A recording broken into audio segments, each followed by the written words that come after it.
Ready.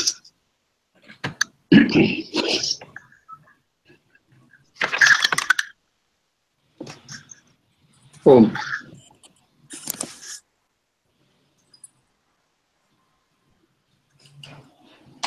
This is a piece of the Veda mantra from Atharva.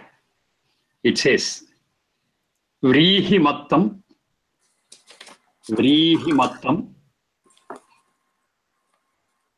yavamattam, Vrihi mattam, yavamattam.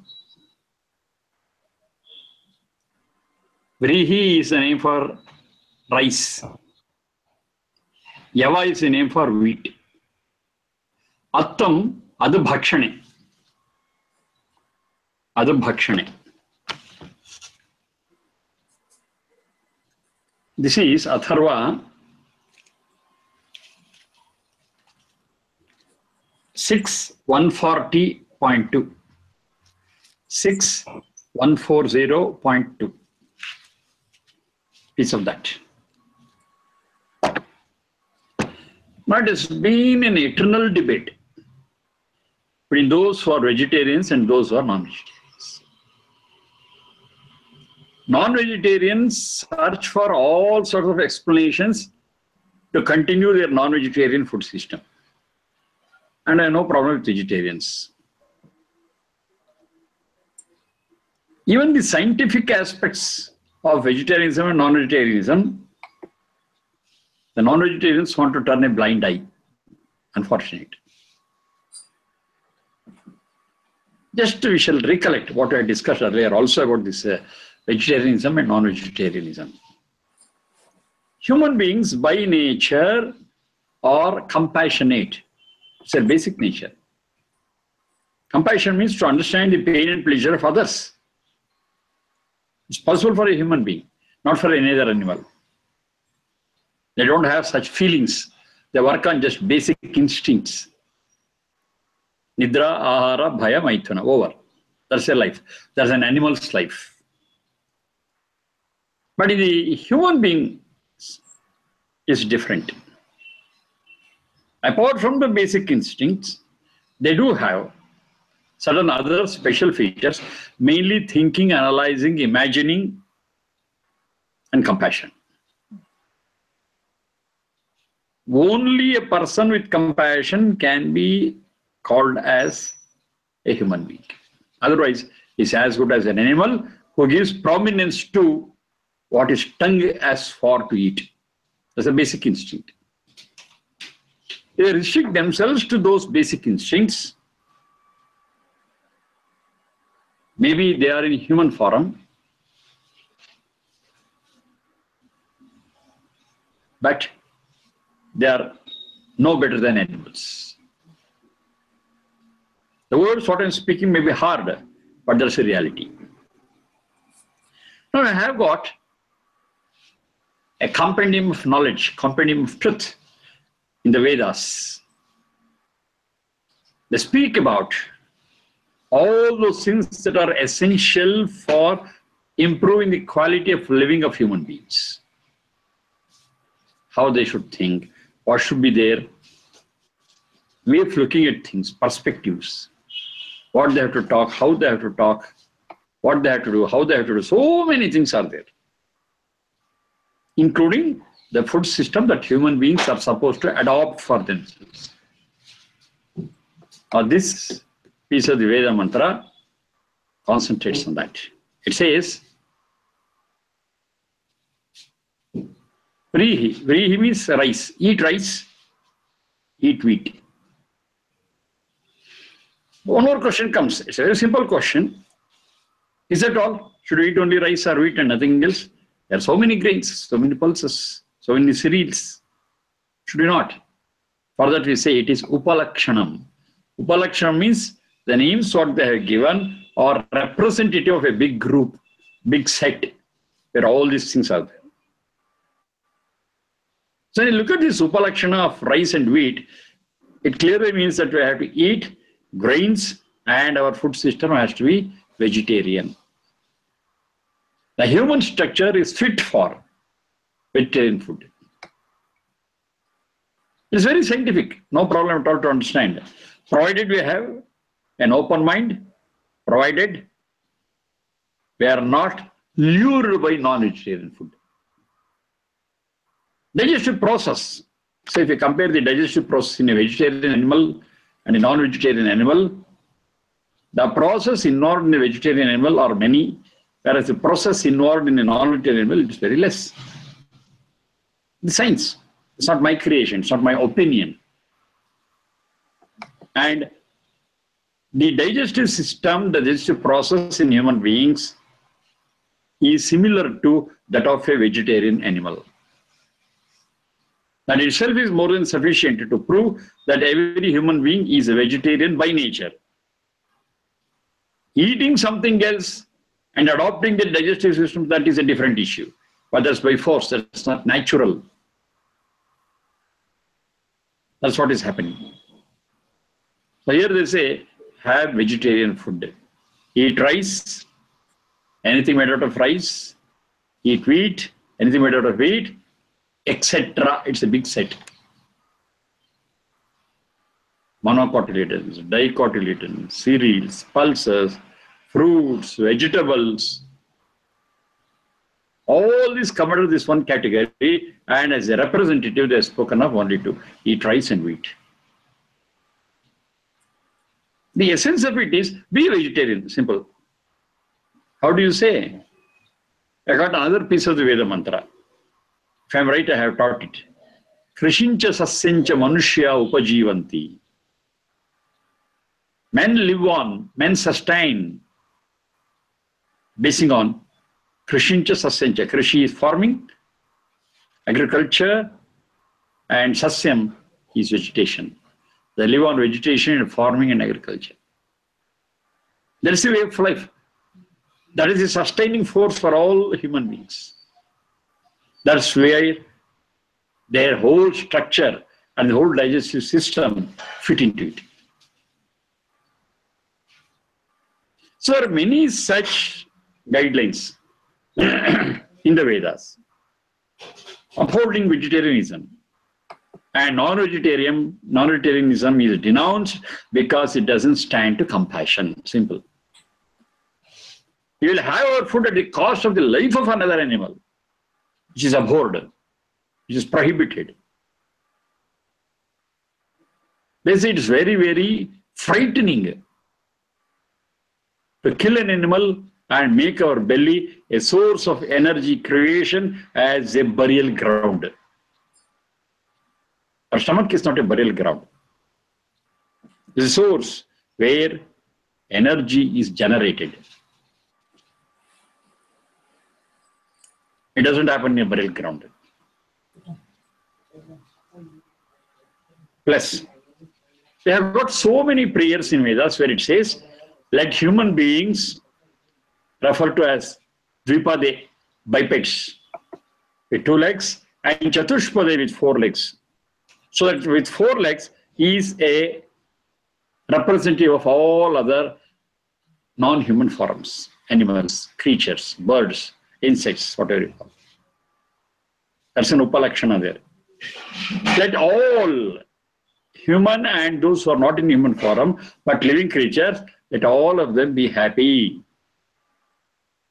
Let all of them get their food. Let all of them live harmoniously. They got hundreds of prayers like that. Dripade, Sham Chatushpade. Sham means let it be good for them. Let it be beneficial for them. Let it be for their protection. Whom? Dvipade and Chatushpade. Bipeds and quadrupeds. Such mantras are many. All put together, what to understand is the very human nature is compassion, love, friendship, Maitri Bhavana. So this is accepted clearly. For the sake of our sustenance, for the sake of our living, will not harm any other creature.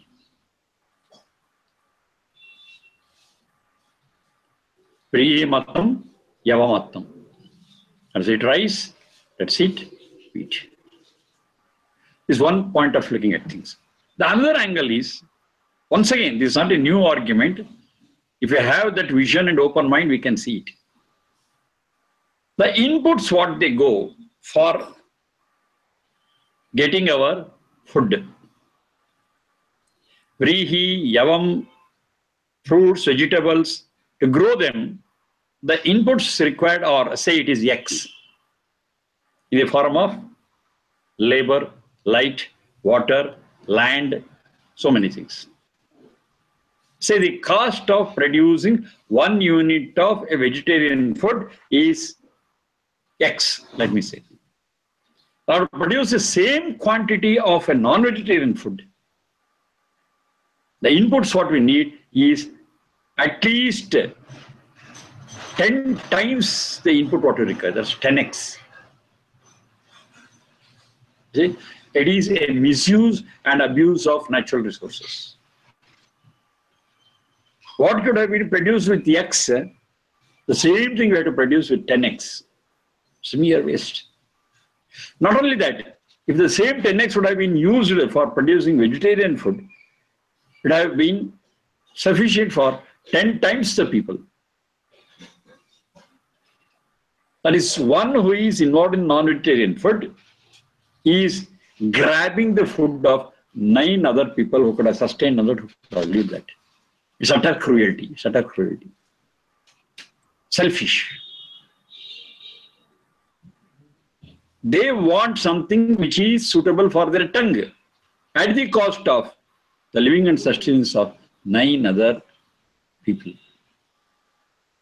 That's selfish. And this waste of natural resources ultimately will affect the economy of the world, the economy of the country, the economy of the state. One has to give a serious thought to this. This is also a very, very horrible condition, a very horrible state of things. Number one, scientifically, our structure is made for to digest vegetarian food. Economy suffers because of more inputs, less production. Whereas in vegetarian system, inputs are less and production are multiple. It's very simple. It's very simple. Say, throw one fistful of seeds. What is the return I get? Is it just one fistful or 2 fistfuls? No. It grows and grows, and I get hundreds of times produce with just one fistful of seeds. Does it happen in non-vegetarian food? Lot of seeds have to go in, and finally I get a pig or a cow or a sheep. One. I would consume so many things. It is not for killing, it is not for eating. Moreover, medically speaking, nowadays people are becoming conscious and aware of what is happening around. Red meat and other things are harmful to human structure. It's the cause of several diseases, ulcer to cancer. They're aware, now they're able to understand what it is. But many who are slaves to their tongues are still not aware of it, or they don't want to realize it. They want to continue with their very food system of non-vegetarianism. Now I got a fresh clan of people here. They call themselves as vegans. They're not even vegetarians, they go a step forward. So we are vegans. Any animal product they are not going to consume, including dairy products, because it's a product of cow. They don't want to use. They are not using. They don't want to use honey because it is a product of the bees. They have gone a step ahead of vegetarianism. And I got a very big group around the world, across the world. I got a big diaspora of vegans. You see, this is the way we have to think and analyze. Otherwise, we are putting ourselves in danger and we are putting other lives too in danger. Always for human society, vegetarianism and food out of that is the source for their sustenance, the source for their living, is the basis of their living. Whether I accept it or not, whether I know it or not, that's the truth. One more thing is there. Sahavo Anna Bhagaha. Sahavo Anna Bhagaha. It's a piece of the Rigveda mantra. It says, let all your food system be together. All eat together, all eat the same food. Now here also I got something to think. A non-vegetarian can go with anyone because they eat anything. There are no restriction at all. They can eat a snake, they can eat anything. So they can go along with any food system. And it's not so with vegetarians. So for following this principle of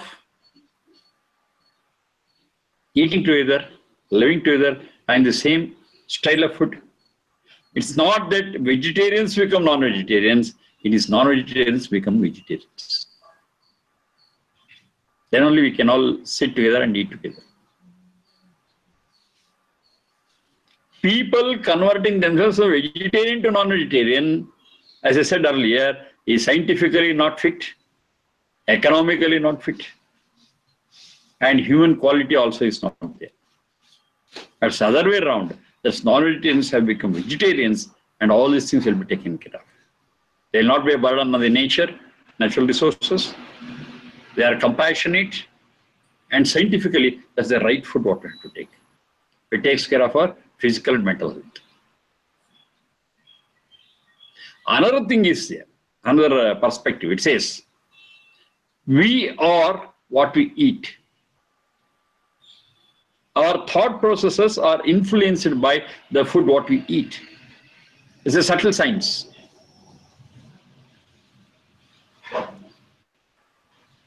We may not have such subtle, sensitive implements or instruments or machineries to prove this. But a close observation of what is happening can definitely support this. And I got our own way of explaining using the terminologies in the Vedic culture, Vedic science. It says, Sattvam Jnanam, Tamaha Ajnanam, Ragadvesho Rajaha. Simple. It's a very simple formula. It says, Sattvika food will promote knowledge, the thinking faculty, the analyzing power. It is promoted by Sattvika food. What about Rajasa food? Ragadvesho Rajaha. It has extremes. Too much afflictions or too much hatred. Either we love something so much or we hate something. Extremes. There's no balance in its function. That is due to Raga Dvesho Rajaha. Rajasahara. And what is Tamasahara? Tamaha Ajnanam.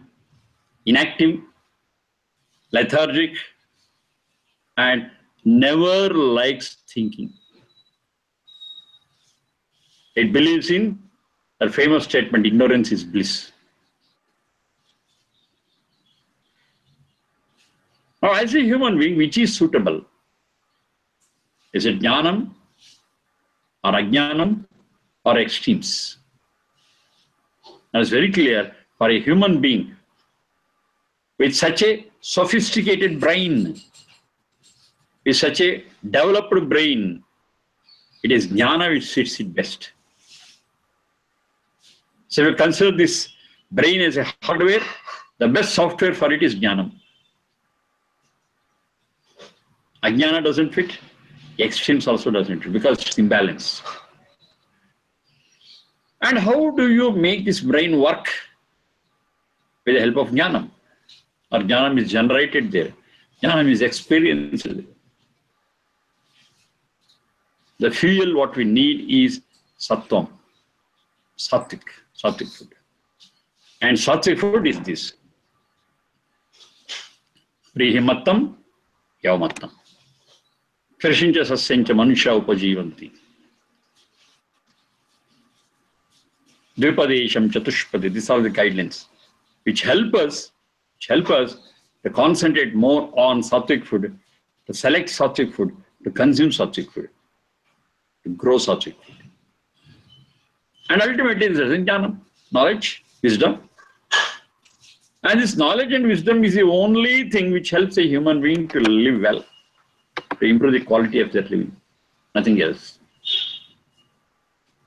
So it is a product of sattvic food, and that is a product of vegetarianism. So it's very clearly said in the Vedas, the Satsara mantra, Dihimattam, Yavamattam. We shall consume, we shall eat, we shall sustain on rice, wheat, and the like. As I told in the beginning, it's an eternal debate. The question is on which side we are. Are we on the side of the poor animals, or are we the slaves of our tongues? It's a question. If you are the slaves of tongues, it means you are also slaves of our other organs. But these organs are given to us not to be their slaves, but to employ them for our good. And I say our, it means the soul, for the improvement of the soul. We have to employ them, we have to use them. They have to be subjected to so many tasks. But if we become slaves of it, it's just like putting the cart before the horse. We have to actually put the horse before the cart. We should lead our sense organs. But if we become slaves of our sense organs, our whole life will be spoiled. If not today, tomorrow. Because that's not the procedure. That's not the procedure. We have to overcome the attraction of the sense organs. The attractions are very serious. We have to overcome it and make them our slaves, and make them and use them, employ them for our benefit. Who says this? I got another Veda mantra. There it says, Yaireva sasrje ghoram taireva shantirastuna. The sense organs and their qualities, they cause all havoc that you can think of. They are so dangerous. But if you are alert, if you are able to control them, if you are able to tame them and make them as our slaves, taireva shantirasana. The very same sense organs will give us all the peace and strength for us. The same sense organs. If we don't control it, if we don't have the reins of them in my hands, they'll take us anywhere and we'll be not in an accident. But if we control them with the help of our reins, that's what is called as Indriya Nigraha. Things are different. Now, one such Indriya is very dangerous one, that's a tongue. It has got two functions, to taste and to talk. Both have to be balanced. Both have to be on the right track. If we talk nonsense, we'll be in trouble. If we eat nonsense, we are in trouble. Not only tongue, it is one representative of all the five organs. We have to take care of it. Then other things also can be taken care of. See what is right. Listen what is right. Smell what is good. Taste what is fine. Touch what is beneficial. Bhadram karnebhi shrunuyama devaha. Bhadram pashyema kshabhiryajatraha. You got another Veda mantra that supports this. See, this is the beauty of Veda. Whatever you say, whatever speak, it will all be supported by so many Veda mantras, and these different Veda mantras are complementary to one another. They are not contradictory. They are all complementary. One supports the other, another one supports the other, other one complements one, other one supplements the other. So, Vrihimattam, Yavamattam means it speaks definitely categorically about our food system. And only that food system only can help us out for a better living. With a living, with love, with not only human beings, but all creatures around. We love them all. We save them all. We live with them all. It's a very, very lofty ideal. It's a very, very noble ideal.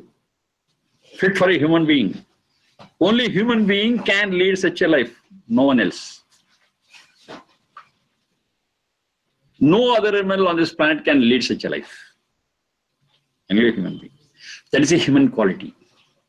So one who leads such a life is a real human being. Otherwise, they are human in form, but not even animals, worse than animals in nature. Next. Sharma ji, one question. Please. Is it Attam or Mattam? Attam. Vrihim Attam. Vrihim Attam. Yavam Attam. Yavam Attam. It's not Mattam. Yavam Attam. When I join them, it becomes Yavam Attam. Vrihim Attam. Attam, it is Adabhakshane. That's the root. To eat, to consume. To eat. To take in. Next one. This is again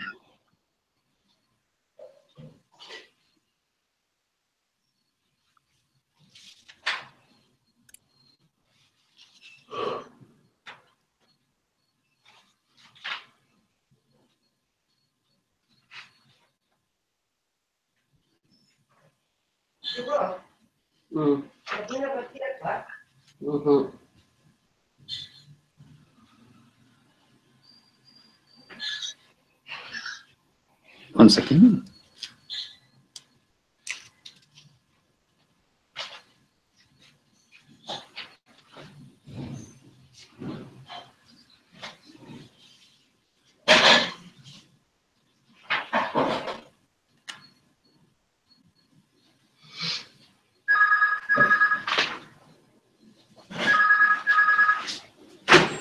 Savitar Vardhayainam. Savitar Vardhayainam. Atharva 7:16:1. 7:16:1. Savitar Vardhayainam.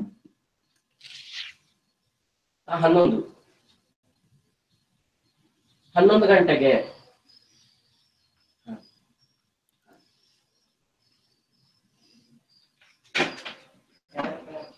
Savitar Vardhayanam. Savitaha Vardhaya Yenam. Savitaha Vardhaya Yenam. Savitar Vardhayainam. After Sandhi, that's what it becomes. Savitaha Vardhaya Yenam. O Savita, develop this person. Yenam Vardhaya. That is person progress. Separate with Savita. Savita Vardhayainam. Vardhaya, Vrudhu Vardhane. Vrudhu Vardhane. Savita, Shu Prerane. Shu Prerane.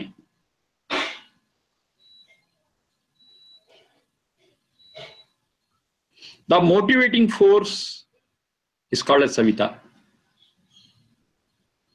The person who motivates is also called as Savita.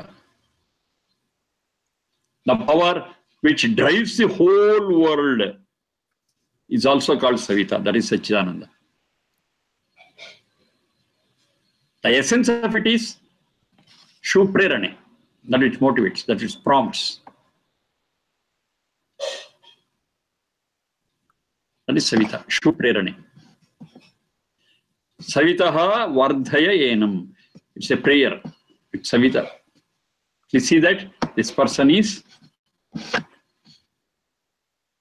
help to progress, help to grow. But it's very clear that growth is not physical here, because physical growth has a limit, depending upon genes and hereditary factors. Beyond that, we can never grow. Here, growth represents the mental and intellectual and spiritual growth, and not physical. At the outside is clear. Because mental growth, intellectual growth, and the spiritual growth, yes, we can do it to a very great extent. And the unlimited growth what it can have is a spiritual growth.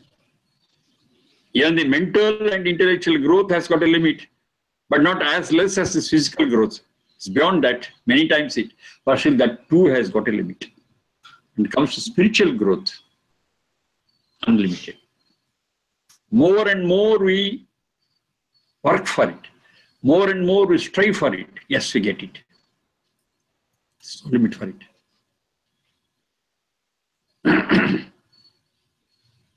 Now, Savita, Shuprerane. What is the process of motivating? So, whatever motivation is there,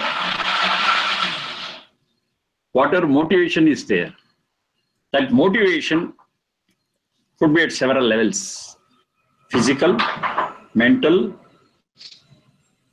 spiritual. Whatever be the level where motivation has to take place, the basic problem is there are so many hurdles, resistances for his progress, for his prerana, for his motivation. They don't want to take it. And that's because of our samskara, what is there on the soul. The samskaras, what we have got on the soul, will not appreciate motivation, will not appreciate certain things, and will always want to degrade itself and go to something which is very cheap, unhealthy. And it makes the whole soul fall down. Patana. Atmanam pateti papam. They have to sin. Sin and the attitude of sin is a great hurdle, is a great obstacle in the path of motivation. It's not so easy as you say. Sometimes we get people who are ready to motivate us, to help us, but we ourselves will not be ready for it because of our samskara. Now he says, all such people who are against motivation, who are against doing good things, learning good things, let them also have progress. And who has to do it? The responsibility is on the Savitaha. The one who is capable of motivating.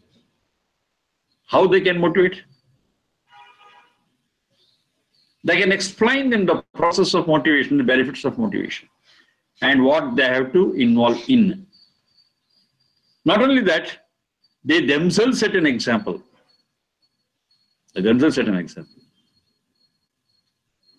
only that, they are with us at every step. They hold our hands and take us along. If we fall down, they are always there to lift us up.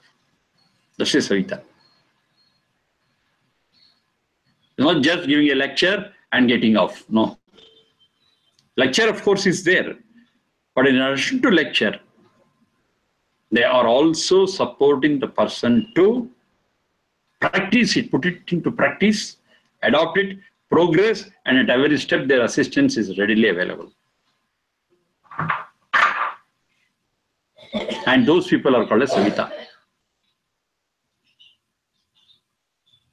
God is also Savita, Satchidananda, at one level, because it motivates the whole world with its system. The system is so fine that all good things motivated by sattvic things, they are all rewarded. All those motivations which are not human, they are all punished. That system is there. Established by that Satchidananda. That's a great motivating force for us to take the right path to get the right results.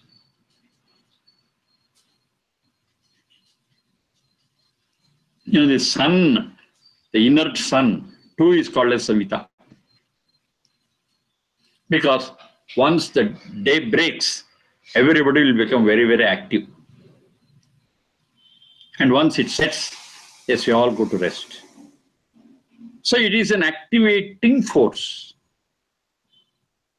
So it's also called as Savita. Of course, exception is there of those animals which live through the night, nocturnal animals. They are different. But for them, all living creatures, including birds and insects, they start their activity by the break of the day. Daybreak. So this sun is also referred to as Savita. And human beings who are learned and can guide their fellow beings, then they are also called as Savita. Because they are able to motivate them, they are able to guide them, they are able to hold their hands and take them along. They are also called as Savita, the noble people. Now here the praise, at Savitaha, Enam, this person may be set on the path of progress. To be specific, this can be applied to a teacher, a great teacher. Enam is a student. Brahmachari or Brahmacharini. They are taught the way of life. They are motivated to inculcate in them human values and practice it. And it's all done by the great teacher, Acharya. And the Acharya is referred to as Savita. So let the Acharya give all the inputs required for his or her students, Brahmacharini or Brahmachari, to take up such a life which is progressive. Knowledge is okay. We are not against it. But that knowledge, unless it gets translated into human values, that knowledge is of no use.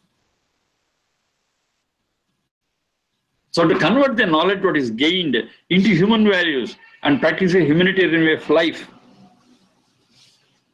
they motivate, and those Acharya are called as Savitaha. They are Savitaha.